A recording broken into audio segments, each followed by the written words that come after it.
The year was the 1960s. It's getting dark. We weren't born yet, but there was a little festival that changed everything called Woodstock. And that's what we're talking about today, kind of, in our edition of Network Special. We're talking about the Werewolf of Woodstock, a movie special kind of thing that premiered January 24th, 1975 on ABC's it was a part of a show called The Wide World of Mystery, produced by America's teenager Dick Clark. Mm-hmm. Okay, what was the song that you were just doing? What is that song? Sunshine of Your Love. And who sings that? I want to say it's Cream. And were they at Woodstock? No. The funny thing about Woodstock is that there are way less famous bands than you would think were there. Like, you see the lineup of Woodstock, and it's very strange because, yes, there's Jimi Hendrix, but there's also like Sha-Na-Na. Shoot, I was gonna say you didn't do my favorite song from Woodstock. Get a job. Doo-doo-doo. Get a job. Sandwiched in between, Bob Dylan breaking the electric barrier and like whatever. Well, that's what's so weird. Yeah, you would think Bob Dylan would be there. You would think, The Who or whatever would be there. No, it's like Jimi Hendrix and a couple other bands, and then it's like Country Joe and the Fish, Wavy Gravy, like people who you don't know any of their songs, basically. Yeah, and also that year that you pointed out, the year 1960s. That's right. It's my favorite year. Uh-huh.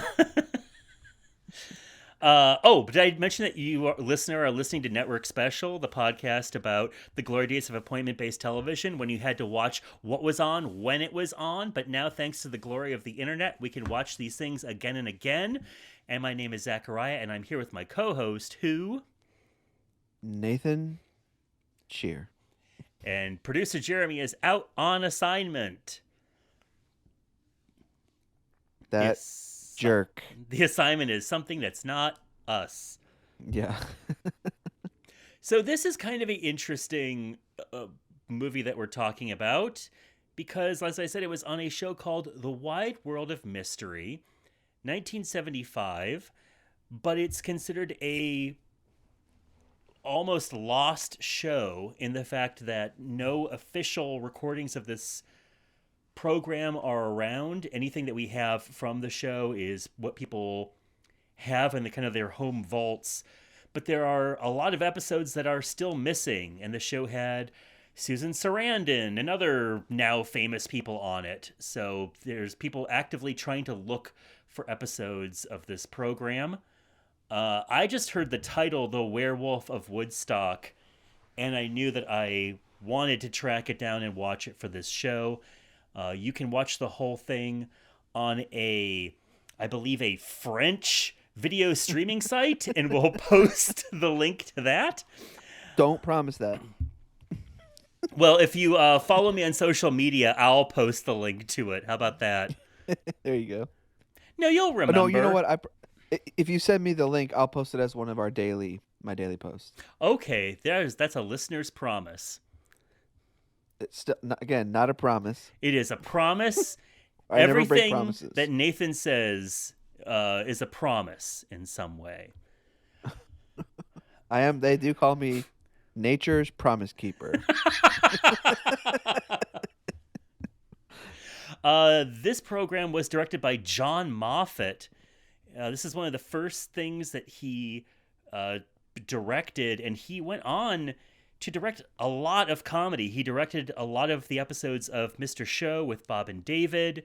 He did comedy specials with Bill Maher and Ricky Gervais, Colin Quinn, Tracy Morgan. On. Did you just mention my two favorite, truth tellers? Yeah, I sure did. Ricky Gervais and Bill Maher. Yeah. The top two truth tellers behind Rogan. I our like, Rogan.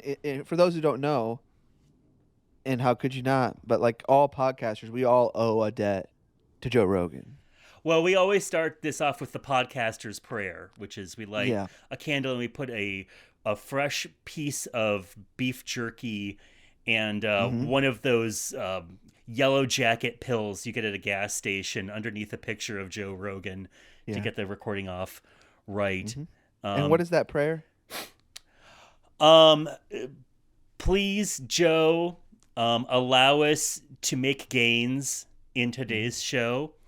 Allow us to question all Uh-huh. things, but support nothing. Yeah. Amen. Amen. Now we're doubly blessed because we did it twice. Uh-huh. Yeah. Interesting. I did a deep dive on Ricky Gervais recently, like reading his bio and some of his stuff. Did you know that he's an atheist? Okay. I have seen this on the Wikipedia entry, but I think that is wiki graffiti. Oh I think that's no! a troll. I don't think he really is an Oh, atheist. I think like, if you look at the history, like the wiki talk, it keeps getting put there and people keep deleting it. Nathan, did that offend you? Is that offensive to you, isn't it? Oh, oh, oh, oh! You offended, Oh, are you mate. offended, love? There's no Oh, God, love. You die your oh, what? worm food, governor. All right. I was having a cuppa. I was having a lovely cuppa, and I said, Watching some telly. you're watching watching the Queen on the telly, and I Mm-hmm. turned to me mum, and I Mm-hmm. said, the greatest lie is religion. Mm-hmm. Her mouth opened so big you could drive a lorry through it. And she, and she was drinking a beer, having a little sippy whippy of a Oh, was she of a Australian? lager, of a lager. I go in and out. Yeah, My family's from Australia originally, so whenever I do a British accent, I always right. dip back into the dialect of my prison ancestors. That's why your family always asks me what I think a knife is. Every my family, my family's obsessed with knife knowledge, and so we'll always ask you. Is But this a they always knife? do know. They All do right. always know though. Is this a knife? No. But then they pull out a real Yeah. knife, Das is a and knife. Das is a yeah, knife. yeah, yeah. Oh, that's a knife. And then they use it to smear some Marmite On the Barbie. on the Barbie.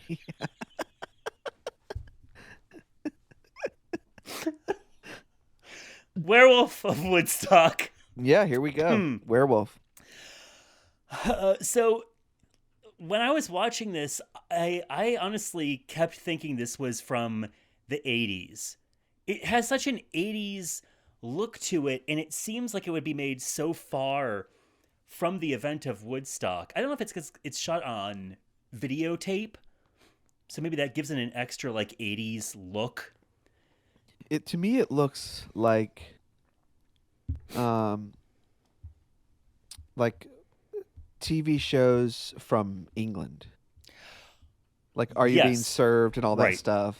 Which were also Like videotaped, and then when they would yeah. go outside, it would be on film Yeah. because there's two different unions, or at least there were during the 70s. There's two different television unions, one for outside shooting and one for inside shooting. And outdoor shoots by law had to be done on film. And that's why, like in Faulty Towers, you're inside and everything has that kind of like fuzzy look, and they go outside and it looks like you're watching a movie. I didn't know. Hold on, I didn't know that. So legally Yeah, it had to be film. union thing. Yeah. Has that changed? I imagine it would, because if you watch Sherlock, it's not like the film dramatically shifts. Or if there still is a weird inside outside television union division, they've at least agreed hey, it can't look like two different shows we blended together. This makes us all Yeah. look bad. Yeah, it looks like you've changed the channel to like a BBC documentary. But no, this was 1975. Woodstock was 1969. And we start off with a newscast that's supposed to be showing the aftermath of the Woodstock Music Festival, with a reporter standing in a field of garbage next to a stage that I know that when you think about how giant Woodstock was in attendance, and then you think about the stage size, it's a comically small stage. I don't think it was as small as it was in this show. It looks like you could fit about 5 people on this outdoor stage Yeah. in the show. And also that was a lot of trash. Like Well, how they how did. much trash do you think? Do they have a big trash shoot like they do for snow? Like they shoot snow everywhere. They just shoot ripped papers all over this lawn Wait, are you saying for the show or in the actual for the concert? show. For the show. In the show? Oh, well, that out. No, this wasn't filmed in England. I was gonna say the outdoor union was throwing Yeah. trash all over. If it was actual Woodstock, it would. I think it would have had a lot more mud, because I think a big problem Yeah. was everybody pretty much destroyed that piece of farmland that whatever farmer let them use. Didn't they say that like I just heard an interview with someone talking about this that like the stage was just a puddle. And so like everyone who played like almost died because everyone was getting, because they could have gotten electrocuted, and someone ended up that was one of the reasons why they actually played acoustic Wow, was I because of that. But that I don't know if there's no, another. that can't be. You still have to run electricity through an acoustic guitar, or else Yeah, no one would you hear wouldn't you. but you wouldn't be you could mic the guitar Yeah, and not have it connected to a wire. So if you're holding the guitar, like if I'm holding an electric guitar, yeah, the wire is connected right through into that. yeah. But if I'm standing in front of two microphones, one for my mouth and one for the guitar, I'm not touching either of those cords. Okay. Does that make I sense? It does. I don't know that all of Woodstock ended with an all unplugged No, no, no, performance. no. I'm saying one of the performers said that was one of the reasons why they played. Oh, that was their personal call, was I don't want to risk this. Yeah. I'm I gonna look see. that up one more time. Let me see. Okay. That is important to the plot of this, so yes, look it up.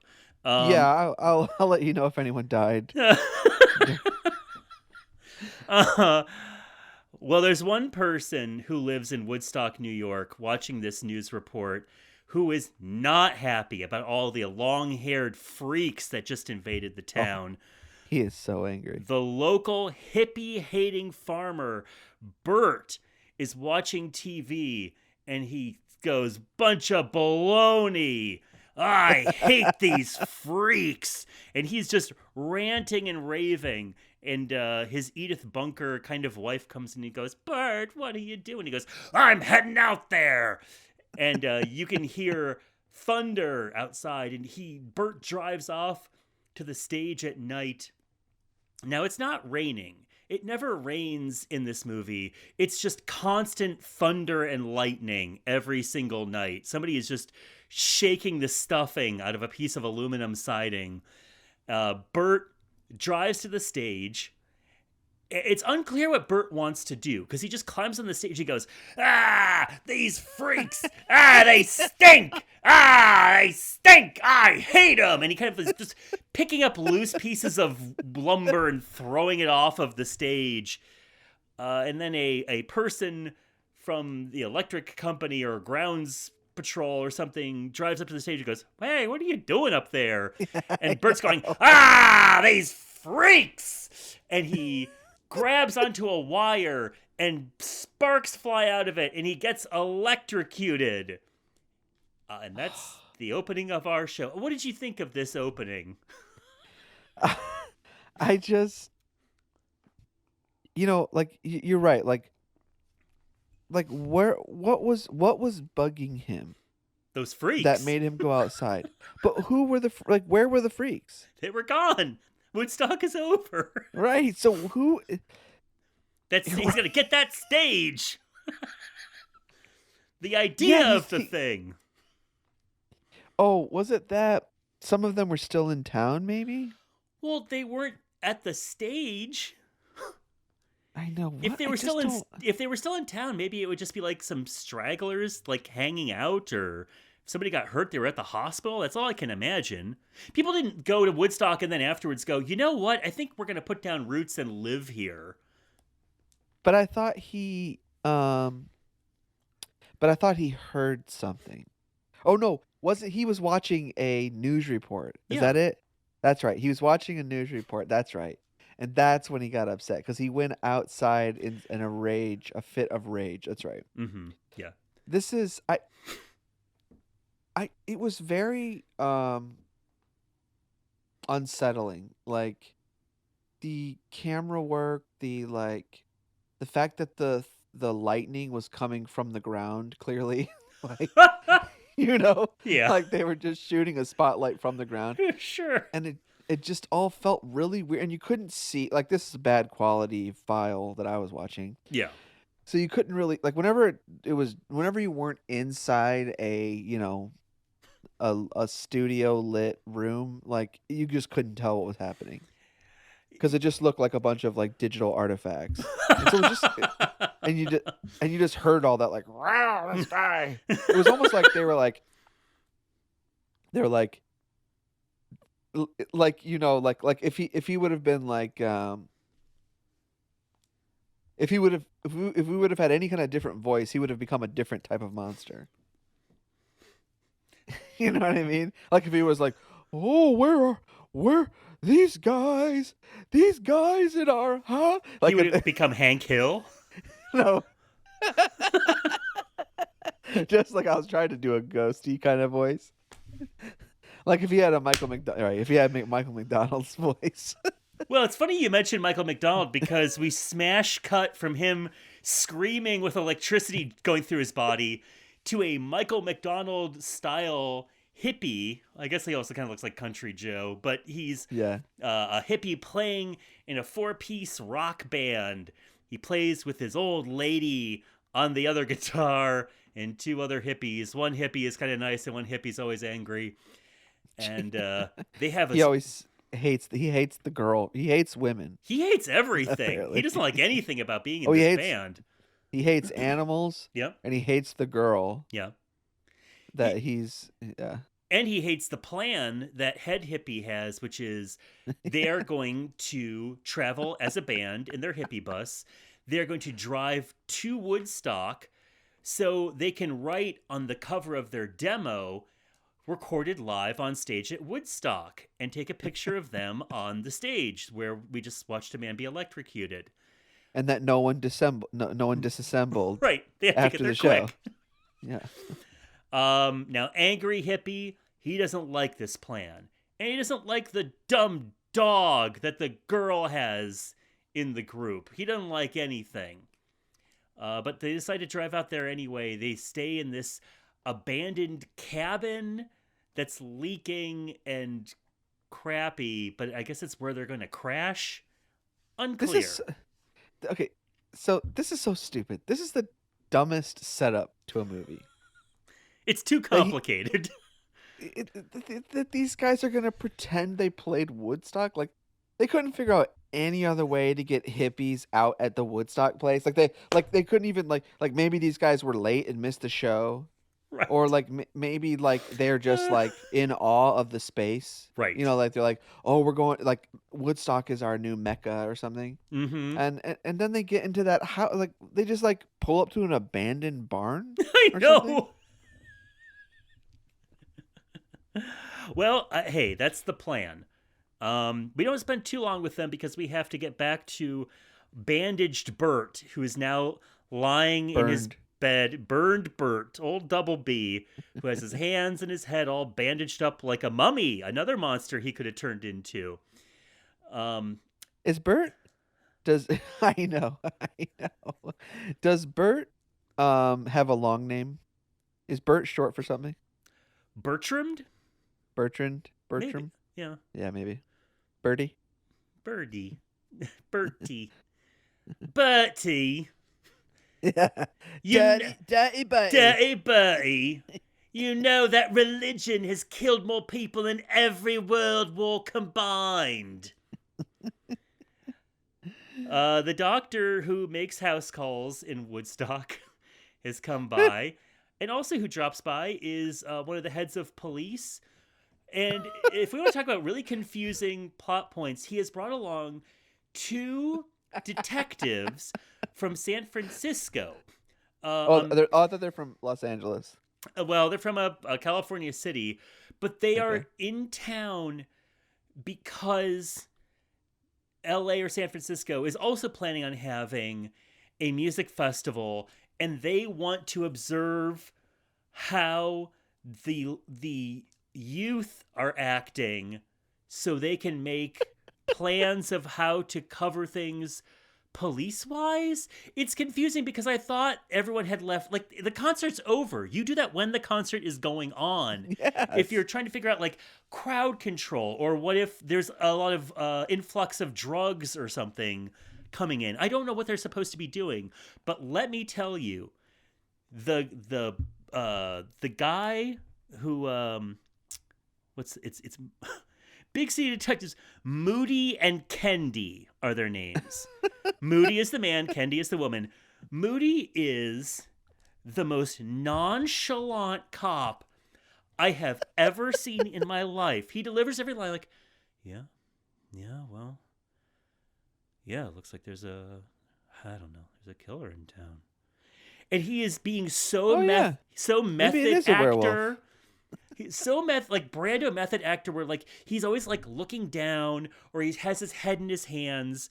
He walks into this woman's house and immediately just starts poking around in her bookshelf, like opening boxes up, peering inside them. And also, he's wearing this hat. Oh yeah, What is this hat? this crazy like yarn hat, which I guess is supposed to look hip.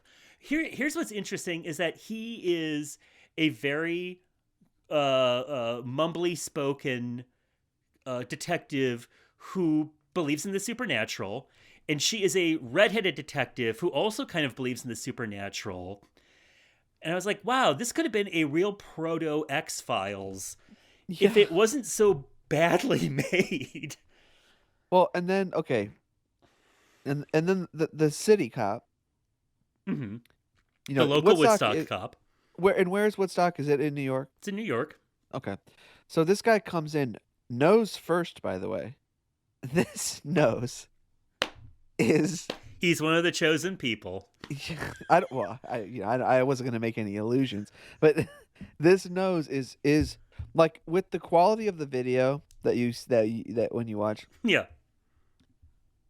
it just looked like a massive blob, and then he walks in, and then he turns to the side, and then you can see then the digital artifacts start clearing. You know, this guy is packing some heat on his nose.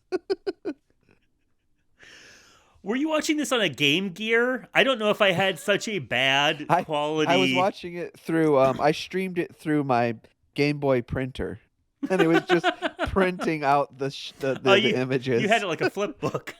Yeah. Okay. It's so convoluted because the local cop is coming to their house because he needs the town doctor to sign off on the accident that happened on the farm property, and for no reason also has these two detectives in tow with him. It's just an excuse to get everybody in the same room and have all the introductions done at the same time, but it makes no sense why you would waste these detectives' time like this. No, what he should say is, look, you two go look around and I'll deal with this, and then I'll meet back up with you. Right. out by the stage or something. I really think that this actor, the guy who plays Moody, Michael Parks, he wound up as a go-to character actor for Quentin Tarantino and Robert Rodriguez and all the other people who worship at 90s cinema. Oh, Um, really? but he must have been like just at an acting school level acting, because he even like picks up, he's reading a book, and the woman goes, "Oh, you can keep that book if you want." He goes, "Oh, okay." I was like, that was improv. That was not, because it doesn't pay off. There's no reason for it. This is just a actory thing to do. Yeah. Regardless, the hippies get to the cabin.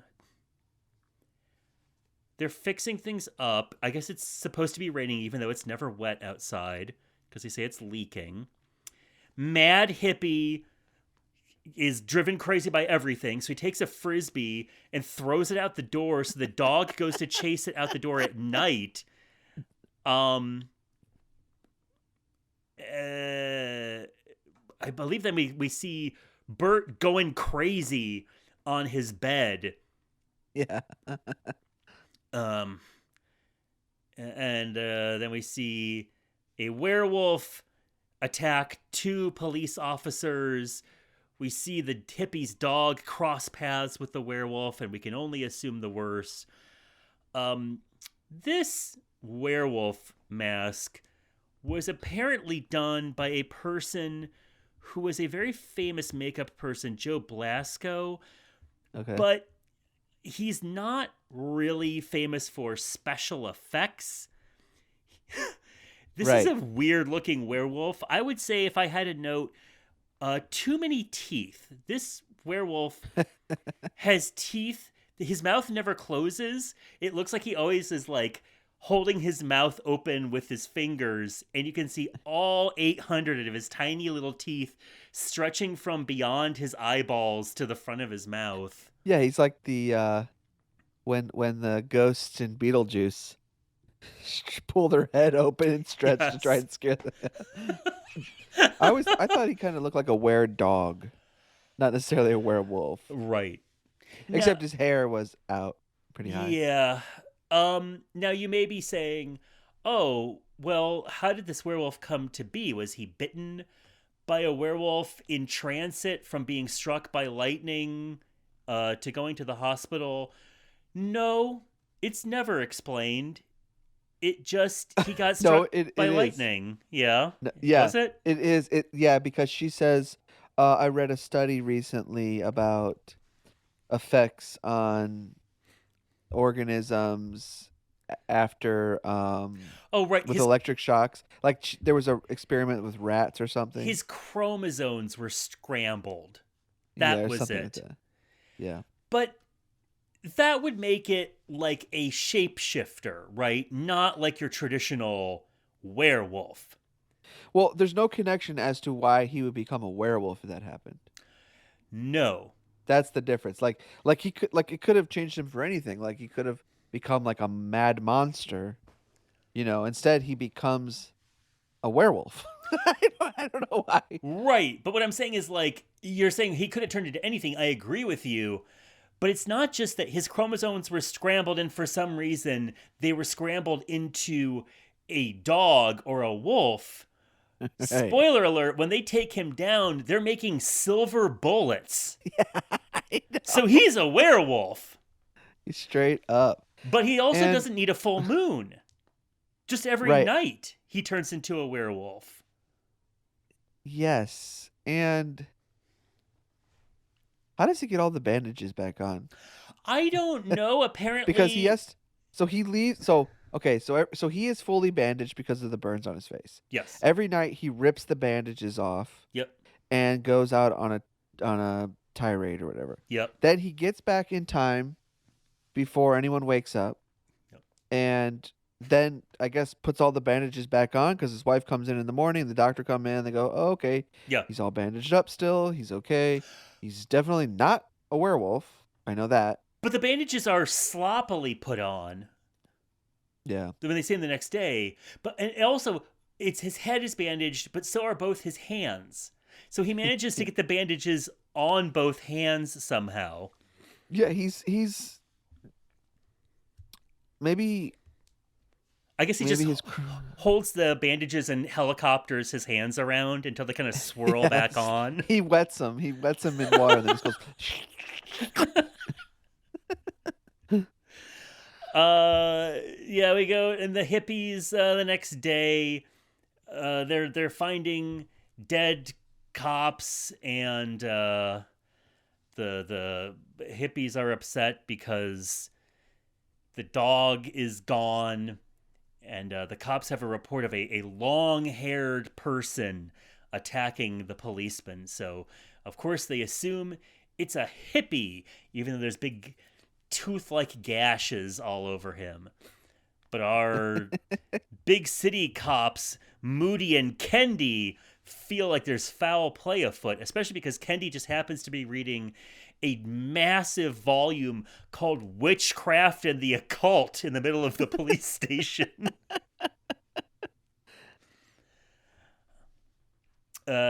Yeah, the dog is dead, and the detectives find him thrown in a tree, so they don't suspect the hippies anymore, I guess. Uh, After they find the dead dog, this thing just kind of descends into one slow chase scene after another.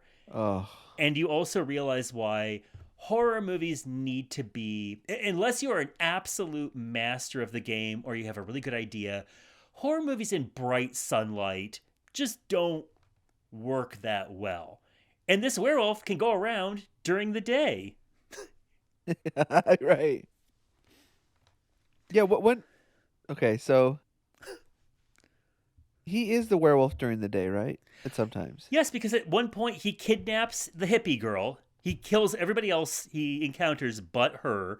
For some reason, there's this kind of like King Kong style Yeah. thing where he takes the hippie girl and, like Frankenstein, locks her in, I believe, like a farm mill. And at one point, there is a very goofy chase scene where the werewolf jumps in a dune buggy. Hey, that's my dune buggy. And it's just driving around, and it looks like a goofy, like Banana Splits style Yes, show. it's like Scooby Doo. Yeah. Like, hey, the guy literally says, "Hey, that's my dune buggy." That werewolf just stole my dune buggy. That's basically it. But we should say, I thought Werewolf of Woodstock, when I read the title, I thought it was going to be a comedy because or something else, I guess. This is all being played very, very straight. This is Oh, not a comedy style movie. They're meaning for this to be a thrilling tale. could you? Do you think this would have scared you as a kid? The only thing that would have scared me is if for some reason just the old style film stock with the transformation of the face. But I would have had to be like very little to be I mean, scared by no, it. no. There is no transition of the face. No, you're right. I guess you're right. They cut away. Like Yeah, there's only one scene where you actually see like a shadow, right. and it's really just someone's just shadowing, like just moving their arms around. Like there's no transition at all. There's not even like a fade in and fade out really fast until you finally see the face or something. Yes, There's right, literally no transition. It's like they're like, we do not have money in the budget right. for Anything. air pockets we can blow up. Or even to do like 3 stages of makeup, I Yeah. guess. No, it is like it's him with the bandages on and then he's wearing a mask. I guess we should say part of the convoluted logic of this werewolf, and they should not have called it a werewolf. It makes it so much more confusing. Yeah, Because you're I thinking of agree. werewolf rules. Like I'm Apparently, okay if they would have said Werewolf of Woodstock and then in the movie they're calling it something else. You know what I mean? sure, Like yeah. that makes sense because then it's like, oh, we all know what a werewolf is, but in the actual show, Mm-hmm. he's just hairy beast or something, Right. Or somebody calls it a werewolf, but then it's clarified later that it's not, because the idea of Woodstock just happened and there's murders, and everyone assumes when they see this werewolf that it's a hippie, and so all the law enforcement goes on an anti-hippie tirade, is a interesting idea for like a corny movie.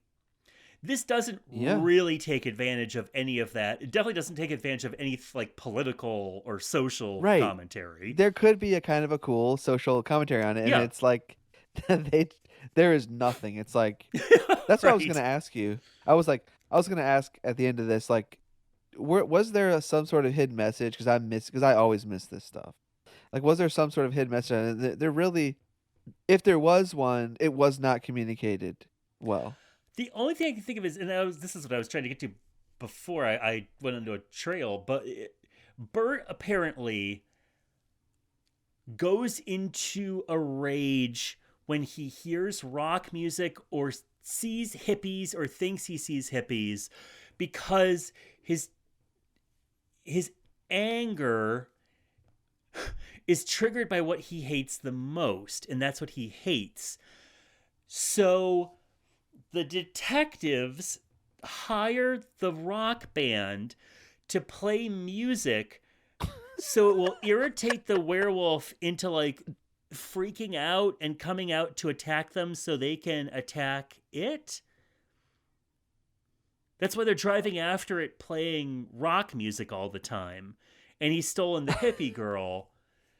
And then they finally drive him into a like the town's electrical grid, I basically. thought Like it was like a construction zone. it's no, I think it was supposed to be like the where all the electric terminals are. Okay. I think. All I know is that the last 15 minutes are this interminable foot chase through this construction zone, electric zone, whatever. It's interesting because part of my job now is watching all of these low budget B movies, and you always know you're in for a bad time because so many of the ending of those movies is you're in either a power grid or a construction site on a foot chase, and it's just a very cheap way because you don't have to worry about like anybody being there. Like you don't have to have traffic control or crowd control. It's going to be empty. Right. It's cheap to rent, so you can film your whole last action scene there. But Right. unlike, Duel, where a young Steven Spielberg can, make you realize where things are physically and have this kind of like exciting low budget thing. This is the opposite. I didn't know where I was. I didn't know where anybody was. I just knew they were running around and around this scaffolding. Like a spiral Oh staircase. my god. I will say the one good stunt in this was the elderly doctor gets attacked by the werewolf in his office, and this werewolf punches the doctor, this elderly doctor. The doctor goes ass over tea kettle over his desk and smashes his head into a cabinet. I was like, oh my god, who is this actor? And I looked it up, and the actor who plays the doctor used to be like a big matinee idol, and he did this old serial called Captain Midnight where he was this stunt man. But Captain Midnight was what it's Little Orphan Annie in A Christmas Story, but that whole like decoder ring thing, radio serial, that was actually what Captain Midnight did. It was like a big deal. The thing that bummed me out about the end was like they're building up, like they're like going up each floor and they're just missing each other and they keep looking up and he's up there. They finally get up there and he's throwing barrels down at everyone like Donkey Kong, and he's like up there tussling with the cop or whatever, and they're jumping on these beams, and then someone from the ground shoots him and he falls off. I'm like, like why wasn't there a fight at the top that led to that? Why was it just like, oh, why did they just shoot him from the beginning? Because he kept looking over the side. But did you like it when that big floppy dummy Yeah, went that's always sailing? good. Yeah. Now, you just made me realize something. So this is 1975. Got this big hairy beast running up all these scaffolds, throwing barrels. The cop has this little cap on. Do you think this is where the idea for Donkey Kong came from? You think Shigeru Miyamoto saw Yeah, this in, yeah, in, in Japan? absolutely. The Wide World of Mystery was the #1 program in Tokyo that year. And it definitely was not from the movie King Kong. No, that's a No, very no, no. obscure movie Yeah. because King Kong translates to something really filthy in Japanese. Yeah. Oh, yeah. Oh, oh yeah. Yeah. I don't even want to go there. uh What a strange movie that takes itself very, very seriously, that seems to be setting up all of this stuff. Do you think that this was a pilot about these two detectives and an early X-Files idea? Because this is such a heavy lifting concept. I don't know. I don't know Okay. because it's over an hour, right? Yeah. And I think no, I just think this is just another part of the Wide World of Mystery. I think it was a movie shot for the. I mean, I don't know. Maybe it was a just some like thing someone found in the basement. I guess it seems to be setting up these two characters. There's no reason for there to be two detectives. Yeah, maybe. It could be very easily one detective who believes in the occult trying to convince this small town sheriff. Well, when did like Night Gallery and all that stuff come out?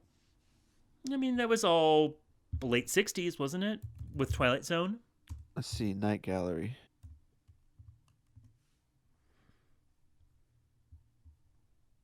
Night Gallery 70. is 1970. 69. Okay. I mean, maybe. I don't know. Yeah, I have no proof of any of that. The idea of these two detectives who both believe in the occult, who both instantly come to the conclusion that it's a wolf man attacking these cops after the first murder and not some weird, like, rabid animal that's on the loose is such a crazy jump. I don't know. They were like a spooky, sexy Columbo. There's this great there's a quote in the Wikipedia. It just says it's from the plot. Despite the best and loudest efforts of Becky's bandmates, the plan fails, and Bert, now permanently transformed into a monstrous man-beast, even during storm-free daylight hours, runs back to the abandoned building, grabs his terrified hostage, and escapes with her by stealing a convenient dune buggy with the police in hot pursuit. God. So it says that it was filmed on videotape and produced for ABC's The Wide World of Mystery. Yeah. Now, I don't know like that there's no source here, but it's saying basically that it was made for it as opposed to it being something else and then But there are aired there. plenty of scripts that sit around and then they get reworked into something else. There's like Oh, sure. That could be it too that it was a script for something else and then that's what I mean. right. Not that Yeah. not that they produced this show with the intention of it. I got the feeling like it was a reworked script, like Oh, yeah, maybe. Bonanza and things like that had bazillion episodes would do that kind of thing where they would just take pilot scripts that were sitting around where it's like, oh, a stranger has come to town, and suddenly they become the main focus of the series. Well, what's the writer up to these days? Maybe we can get him on the show like we have gotten all the other people that we've Oh, interviewed. that's right. And and the Well, guy from Circus of the Stars. yeah, they've had so much that they don't have any Wikipedia articles written about them.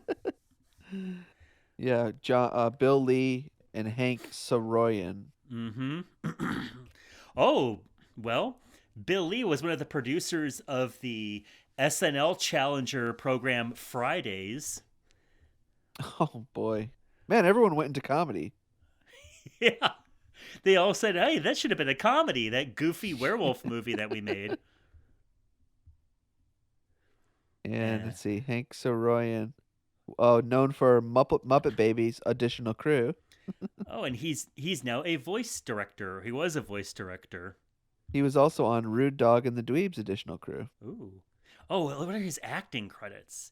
He was on Trollkins, Monchichis, Dungeons and Dragons, Rude Voice Dog and the director. Dweebs, Hagar the Horrible, Darkwing Duck, playing Bad Luck Duck. Dungeons and Dragons. I know, playing voice. Oh, Aphid. Oh no, that was on Trollkins. No, he is credited as voice on Dungeons Oh and my Dragons. gosh. What? The Trollkins. Yeah. The picture that's on IMDb is trolls riding in a dune buggy. So now we know this guy's obsessed with dune buggies. He composed the music for Muppet Babies, Rude Dog, and the Dweebs. Well, this guy's a one-man band. Holy cow, the freaking Trollkins. This is like a Why are blast you losing from your the mind past. over the Trollkins? I forgot about the freaking Trollkins. Okay, all right. Why didn't you remind me about the Trollkins? Well, let's see. What year was Trollkins? 81. We haven't done that Saturday morning special. Now, it's interesting you're losing your mind over this because I'm looking at a picture of the Trollkins. I have zero memory of this because I was one. Yeah, but I would reruns. That's how I watched most of my TV from that time period. Yeah, I have never seen this. This has a very all those little PSAs for good nutrition that they would play on Saturday mornings? Yeah. It looks like the shading on it looked like that. These big blobby things. These are supposed to be troll. Wow, this is so crazy because I'm looking at the character design for the Trollkins. All the males are basically big circles or blobs, and there's two female characters, and they're so sexy. Sexy, big eyes, big perky boobs, tiny little wasp waists. God. Well, let's see. Were there Trollkin? There had to be Trollkin toys, right? Let me see here. Trollkins toys. Well, I was one season. I don't know. Yeah, but I don't know if we were in the era where you would make the product first, and then also there would be a cartoon series. Maybe He-Man was the first one to really, I think that was work right? that hard. It probably was a real cart before the horse. No, I'm only seeing your traditional style trolls, unfortunately. Unfortunately, I can't get my hands on those luscious, luscious lady trolls.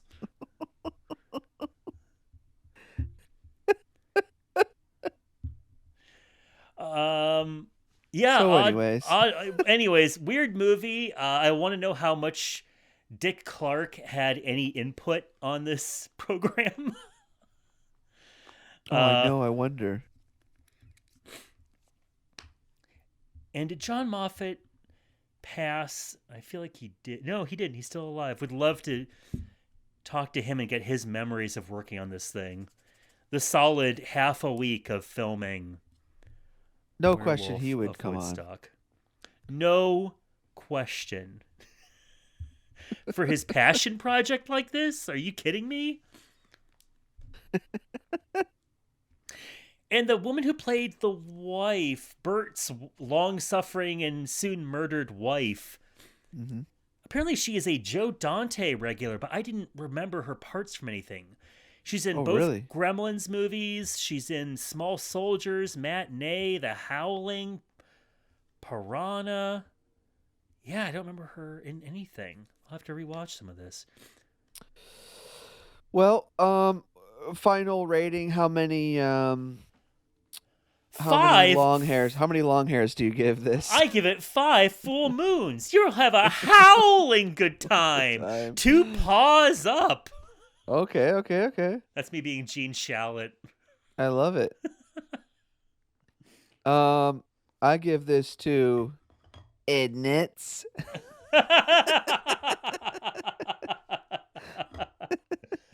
No, I was not interested in this. Like I've been I've I've watched a few British shows from this time period. Yeah. Different ones that are all kind of like this, that are like about magic and things like that. And it is just it's not enjoyable watching these videotaped set pieces. I just, and you're right, like as soon as they go outside, it is film, and it's that's where I'm like, okay, I enjoy this now. And as soon as it goes back in, it feels like I'm watching an episode of like uh Archie Bunker or something, and it's, or like but not interesting, at all. If I will say, if this had been half an hour, I think we would have loved it. Because it would I have mean, that's plowed true of through like this every crazy single plot. thing we watch. But that's the thing, is usually it's an hour and a half movie, and we're going, if they got rid of half an hour, we would Yeah. like this. This has enough crazy plot for half an hour or 28 minutes, and it just keeps going on. Hey, as the reporter Yeah. at the beginning said, the beat goes on. Yeah, that's right. Yeah, so anyways, I'll put the link up this week. And you'll get a chance to watch it as well, although you should have already watched it That's before on you. Yeah. come to this. That is the rule, that before you listen to these episodes, you need to have watched the show, Yeah. regardless of whether or not you have a Plex with these things on them or not. Right. Like this is your responsibility to break copyright law to find these things, okay? Yep. And I don't know what to say other than that. Harsh but fair words from Papa Nate. Papa Nate. Big Papa Nate. That's right. And as we always say at the end of every episode, sorry if we offended you, mate. Bye. Bye.